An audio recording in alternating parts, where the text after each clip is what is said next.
Welcome back to the worst episode ever. Yeah, the only show that dares to boldly go where no fan wants to go. Today's victim, Star Trek, the original series. I know there's a lot of diehard Star Trek fans everywhere. They're going to cook me in the comments, and that's if I get everything right. But here we go. Season 3, Episode 4. I know I wore a red shirt. I'm living dangerously. And the children shall lead. Or as I like to call it, when space babysitting goes horribly, horribly wrong. I can explain. Paul here. I'm an actor and former radio host. Now listen, I don't necessarily think this is the absolute worst episode in the whole entire series, but according to IMDb voters, and you know they don't mess around, this one clocks in at a 5.2 out of 10. That's not just bad.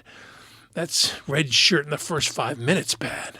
It's at the bottom of the entire run right now. All right, let's talk Trek for a second. This is Season 3, the one where most of the budget had, well, let's face it, been beamed away. Half the writers were gone. William Shatner's toupee, it was working overtime, hanging on by a thread. And you can feel it. Things are getting weirder, cheaper, and just a little more off. But even with all that, this one really swings for the cringe fences. All right, the Enterprise responds to a distress call on the planet Triacus. I think that's how you pronounce it. Anyway, where a Federation science team was doing something. No one's really clear on exactly what, but when Kirk and crew beam down, they find all the adults are dead. And the kids? Well, they're totally fine. In fact, they're playing games, they're chanting like they're at a haunted Chuck E. Cheese on Mars, so naturally Kirk says, let's bring them aboard. Yeah, because who wouldn't want 5 emotionally detached psychic orphans loose on a spaceship? Just once I wanted McCoy to look at Kirk and say, damn it, Jim, I'm a doctor, not Captain Kangaroo. Okay, then things get weird.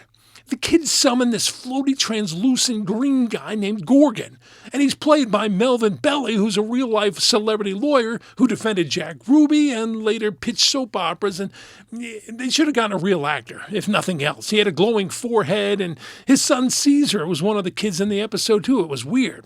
Now, Gorgon gives the kids control over the crew using telepathic hallucinations, like Sulu suddenly sees swords coming at the ship, seen here. Uhura sees herself aging rapidly. It's like someone slipped bad mushrooms into the replicators. Spock, being Spock, stays cool, and Kirk starts to realize that Gorgon is feeding off the kids' grief, twisting their emotions to power his weird space agenda. Oh, it's a whole thing. How do they stop him? Kirk shows the kids a home video of themselves playing with their parents. Yeah, and then cut to the parents' graves. And boom, instant therapy session. The kids cry, Gorgon shrivels up, and just like that, the Enterprise is back on course. No phasers, no fights, just some emotional manipulation and a solid grade school lesson. One redeeming, or at least interesting feature of this episode is it's the only episode of the original series in which we get to see the fully fledged United Federation of Planets flag seen here. All right, why is this so hated? First, real quick, before we break this down like a malfunctioning transporter, hit that like button, ring the bell, and subscribe, if you haven't already. So why did fans hate this one? Well, the villain's boring. He floats, he talks slow, he glows a little green, and that's it. No menace, no charisma. He's like a drowsy Ben Stein. Number 2, the child actors. Oh, bless them. They're doing their best. But the script gives them lines like, death to you all, and tells them to chant in caves. It's hard to make that work. And 3, the pacing is glacial. We spend a lot of time watching adults stare off into space and kids slowly raise their arms like evil little cheerleaders. Even Leonard Nimoy later said this one didn't have pure energy. No, he said it was the worst of the series. And when Spock calls it bad, that's not just an opinion, that's logical. And the children shall lead. Was it really the worst episode ever?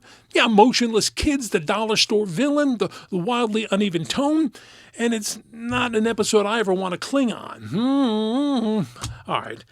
If you like this trip down the weird Star Trek lane, let me know about it. And subscribe, smash the like button. Join me next time for another deep dive into glorious small screen disasters. Until then, I'm Paul. And remember, if a glowing ghost tells your kids to overthrow the captain, maybe it's time to call Starfleet Child Services.